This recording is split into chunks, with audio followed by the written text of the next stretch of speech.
नमस्कार साथियों, अभी राहुल गांधी जी आपको संबोधित करेंगे।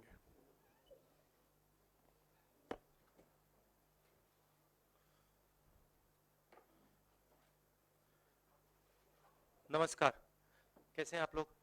ठीक है। गर्मी काफी है। हाँ,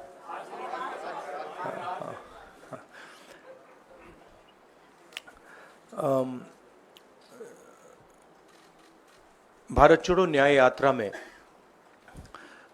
मणिपुर से हम महाराष्ट्र गए और रास्ते में हजारों युवाओं ने कंप्लेन की थी कि हिंदुस्तान में नॉन स्टॉप पेपर लीक होते हैं।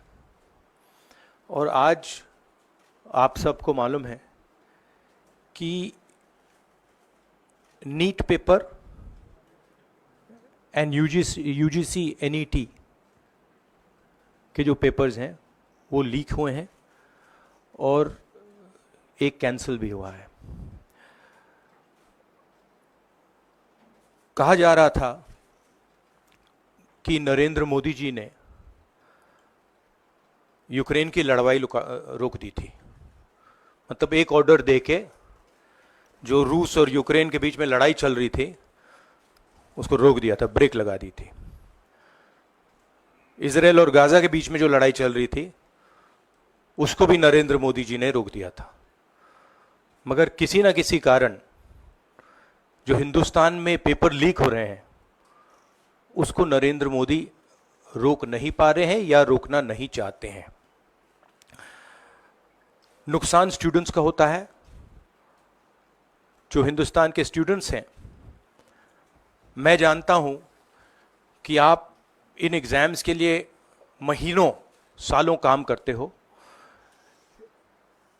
ये आपका फ्यूचर है और आपके फ्यूचर से खिलवाड़ किया जा रहा है।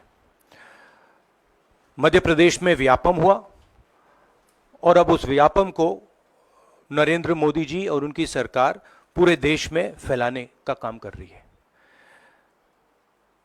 मैं इंस्टीट्यूशनल कैप्चर की बात करता हूं, मीडिया की बात करी, अलग अलग हिंदुस्तान के जो संस्थाएं हैं उनकी बात की।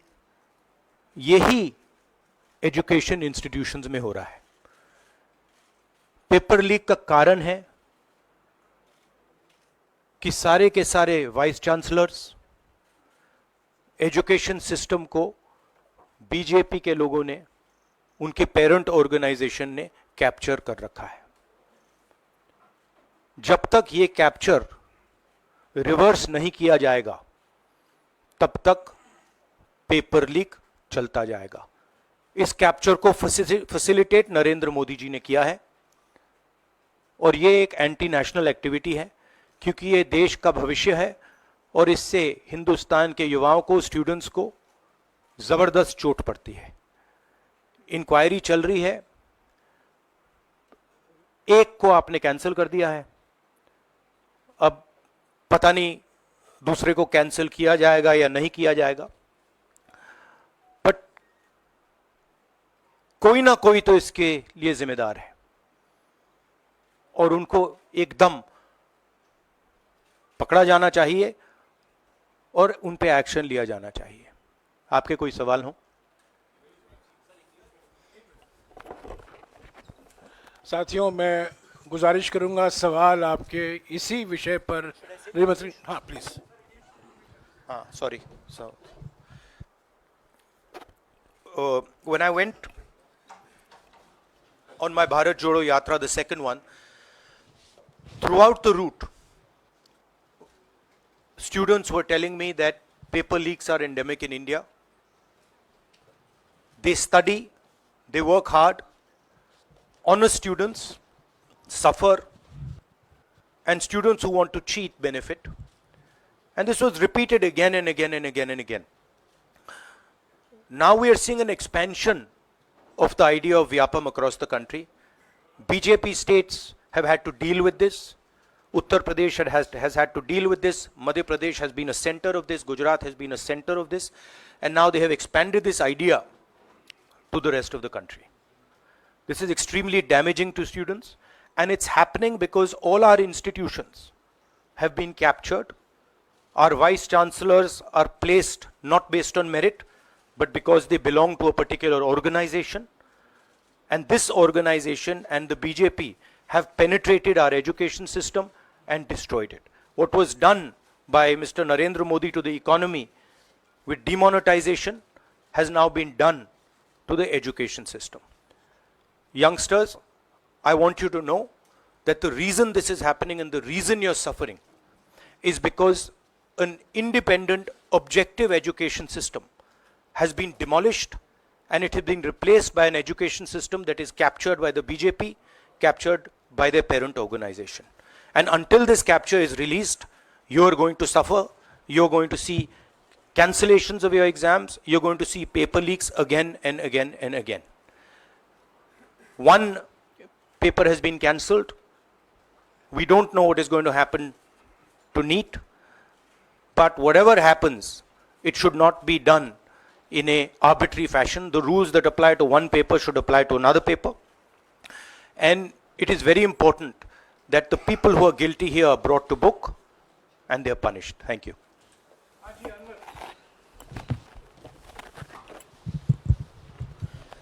सर, सोमवार से संसद का सत्र शुरू हो रहा है, तो क्या आप निजी तौर पर लोकसभा में इस विषय को उठाएंगे और आप यह मांग करेंगे कि प्रधानमंत्री मोदी खुद सदन में आकर जवाब दें इस विषय पर, क्योंकि ये छात्रों के भविष्य से जुड़ा विषय है? हाँ, बिल्कुल, सिंपल क्वेश्चन. हाँ, उठाएंगे, पार्लियामेंट हाउस में उठाएंगे.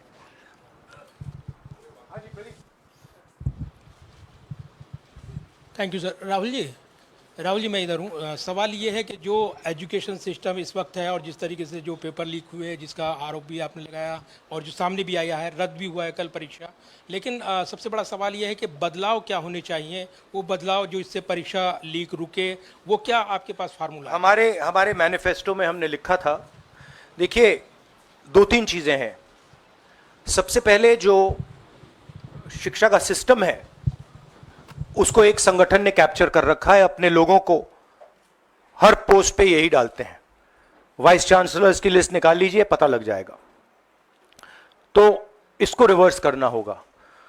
दूसरी बात, मैनिफेस्टो में हमने साफ कहा कि पेपर लीक होने के बाद कार्रवाई करना एक बात है, बहुत जरूरी है, और स्ट्रिक्ट से स्ट्रिक्ट कार्रवाई होनी चाहिए.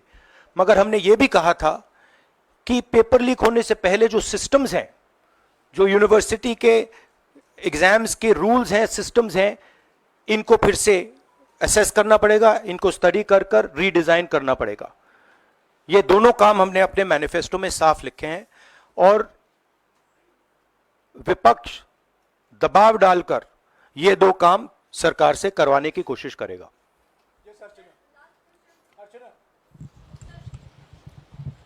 Rahul, do you think so? This is a education emergency, and till now, what is the stand? Government ने जितना भी stand लिया, do you satisfied with that stand? और सर मेरा दूसरा सवाल भी है, जिस तरीके से आप आज स्टूडेंट से मिल रहे हैं, आज let me answer the question. See, there is a huge pressure on our students, and the pressure comes from a number of directions. The first direction is the large scale unemployment that is there in the country.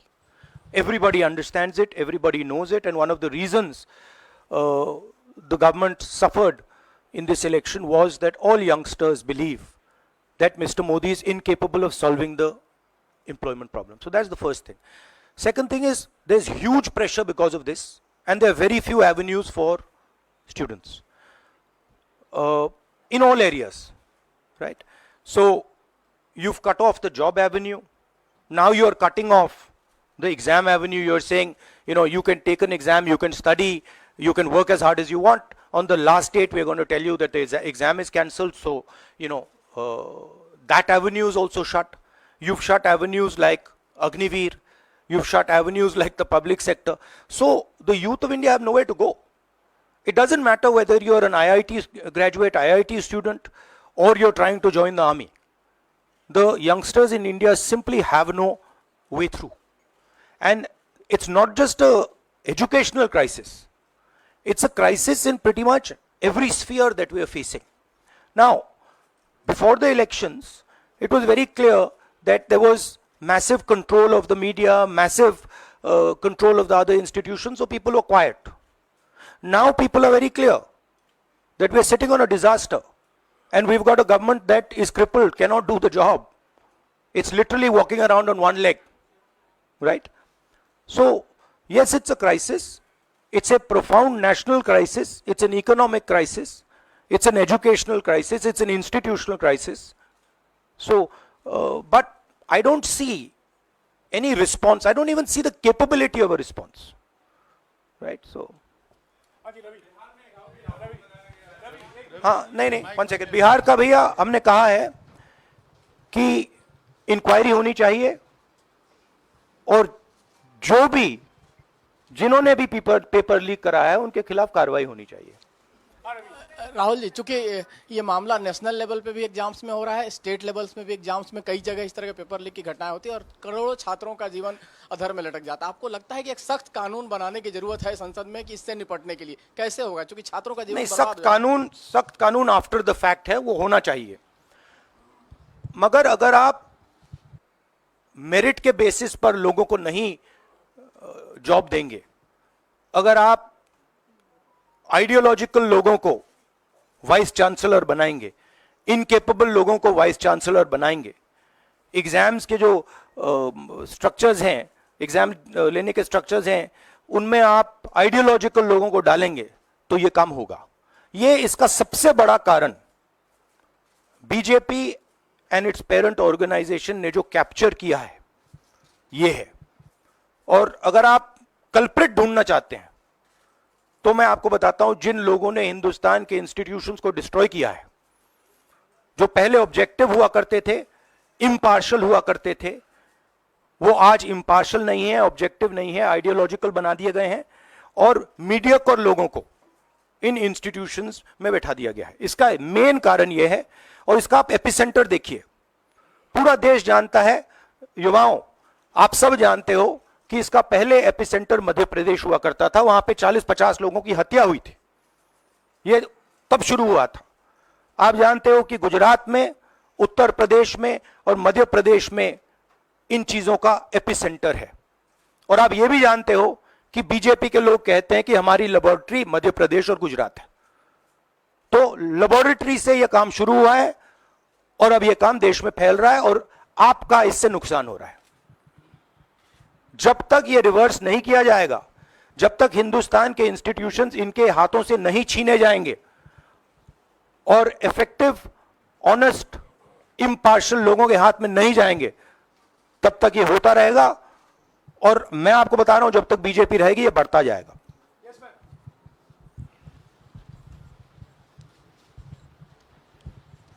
Sir, NTA के अंदर सारे exams आने लग गए हैं, NEET भी, net भी और इवन कॉलेज एडमिशन्स भी उसी पे हो रहे हैं. तो आपको लग रहा है ट्रांसपेरेंसी कहीं ना कहीं वहीं ख़त्म हो जा रही है, क्योंकि वो एक एजेंसी जो है वही सारा कंडक्ट करा रही है. तो आपने पार्लियामेंट में इस मुद्दे को उठाने को सोचा है कि एनटीए को कहीं ख़त्म करने की ज़रूरत है या बदलाव करने की ज़रूरत है? नहीं, देखिए, अगर हिंदुस्तान में बहुत सारे ऑनेस्ट लोग हैं, बहुत सारे ऑब्जेक्टिव लोग हैं, अगर ऑब्जेक्टिव लोगों को, ऑनेस्ट लोगों को आप ये काम दोगे, पेपर लीक नहीं होगा. अगर आप मीडियोकर लोगों को राजनीतिक बेसिस पे, आइडियोलॉजिकल बेसिस पे चुन के करोगे तो ये काम होगा. और ये मैं कह रहा हूं, दोहराता जा रहा हूं कि हर हिंदुस्तान की हर संस्था को कैप्चर कर रखा है. लीगल सिस्टम को, ब्यूरोक्रेसी को, इंटेलिजेंस एजेंसीज को, इन्वेस्टिगेटिव एजेंसीज को, एजुकेशन सिस्टम को.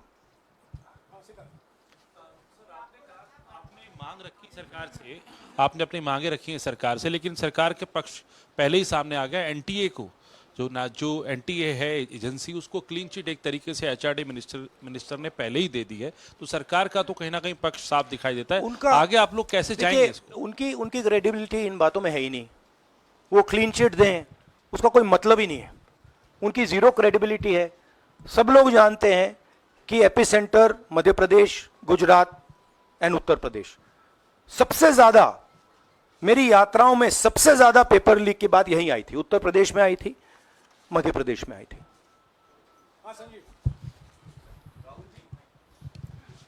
Rahul ji, NTA has conducted one test and which has been cancelled. The other is under doubt, you know, and the court is looking into it. Would you say that the agency like NTA is incapable of conducting such examinations, because two main examinations and I you would- want it to be disbanded or something? No, I would say that if you let people who know how to run these things and you promote people based on merit, there are multiple ways in which you can do exams successfully. If on the other hand, you are constantly posting people who are mediocre, who do not have the skills to do these jobs, and you're posting them simply because they come from your same ideology, no system is going to work. You can change whatever system you want. If the people who are being put into that system are mediocre and being put in for the wrong reasons, it is never going to work.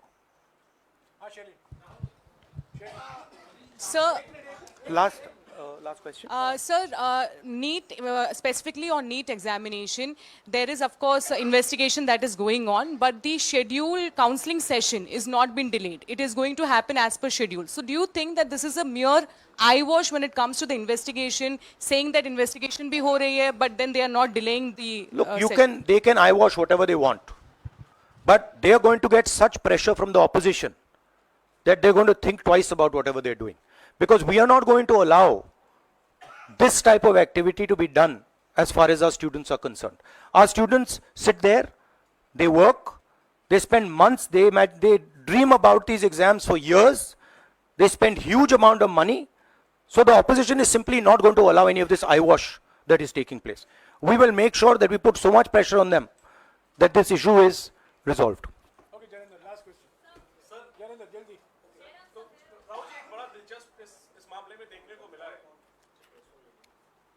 तो इसी विषय पर इस मामले में एक अजीब स्थिति है कि जो आरोपी हैं पटना में, वो स्वीकार कर रहे हैं कि उनको पेपर पहले मिल गया था, यानी सीधे सीधे पेपर लीक का केस है, और सरकार की तरफ से पहले तो क्लीन चिट दे दी गई, पेपर लीक से इनकार कर दिया गया, और अब बिल्कुल रेडियो साइलेंस है।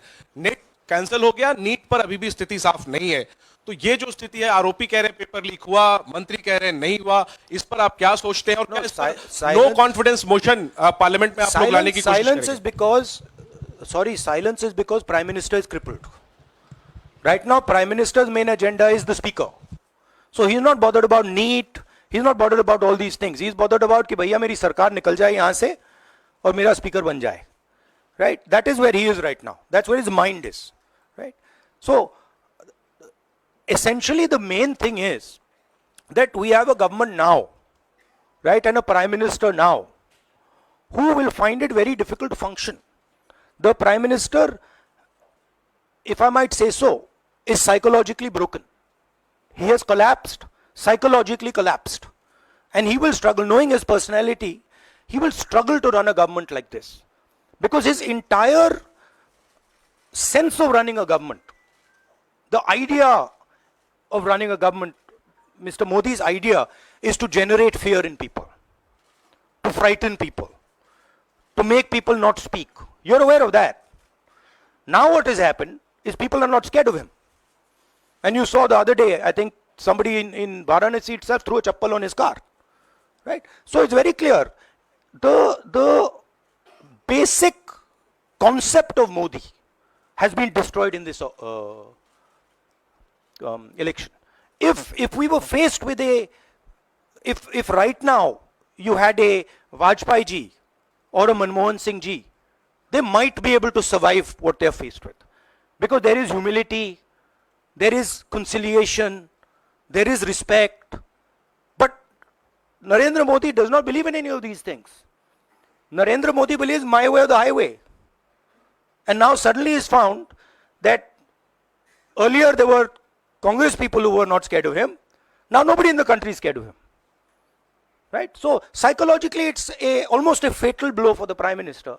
And he's going to really struggle. And of course, now we have a stronger opposition. So, it's going to be interesting and quite a lot of fun. Thank you. देखिए क्या हुआ, आपने जो नरेंद्र मोदी जी की का जो concept था और वो गुजरात में शुरू हुआ था, गुजरात से वो गुजरात मॉडल फिर वो नेशनल लेवल पे लाए। कॉन्सेप्ट क्या था? कॉन्सेप्ट था मार्केटिंग, हजारों करोड़ रुपए की मार्केटिंग और डर, एजेंसी का डर, मीडिया का डर, सरकार का डर। अब हुआ क्या? अब देश में कोई उनसे डरता ही नहीं है। मतलब एक तरीके से रिडिक्यूल करते हैं। जो पहले 56 इंच की छाती थी, अब नंबर तो नहीं दे सकता हूं, बट 30-32 हो गई है, राइट? तो अब पूरा जो ढांचा था, इतना बड़ा गुब्बारा था, वो इतना बड़ा हो गया। अब इससे नरेंद्र मोदी जी को साइकोलॉजिकल बहुत टेंशन होगा, बहुत प्रॉब्लम होगी, क्योंकि उनका जो काम करने का तरीका है वो लोगों को डराने का है, धमकाने का है। अब वो डर चला गया। आपने देखा, पता नहीं देखा या नहीं, वाराणसी में वो चप्पल मार दी किसी ने। अब आप इमेजिन कीजिए, चुनाव से पहले अगर कोई मारना भी चाहता था डरता, तो वो जो डर था वो गायब हो गया, खत्म हो गया। और इंटरनल भी प्रॉब्लम्स हैं, इनकी पार्टी में प्रॉब्लम्स हैं, इनके पेरेंट ऑर्गेनाइजेशन में इश्यूज हैं। तो मेरा कहना है कि जो नरेंद्र मोदी का जो कॉन्सेप्ट था उसको ऑपोजिशन ने डिमोलिश कर दिया, खत्म कर दिया है। उसको आप 56 इंच की छाती कहें, उसको आप डर कहें, उसको आप मतलब जो बिग नरेंद्र मोदी जी की जो इमेज थी उसको फाड़ दिया हमने। अब अगर वाजपेयी जैसे लीडर होते जो जिनमें ह्यूमिलिटी थी, मनमोहन सिंह जी जैसे जिनमें ह्यूमिलिटी थी, लोगों की रिस्पेक्ट करते थे, बात सुनते थे, ऐसी सिचुएशन वो काम निकाल सकते थे। मगर ये नरेंद्र मोदी जी की स्टाइल ही नहीं है। नरेंद्र मोदी जी मतलब किसी की सुन नहीं सकते, बिना फोर्स काम नहीं कर सकते। तो ये अब मामला है। और दूसरी बात, बहुत मजबूत ऑपोजिशन है, तो काफी मतलब इंटरेस्टिंग समय है। Thank you.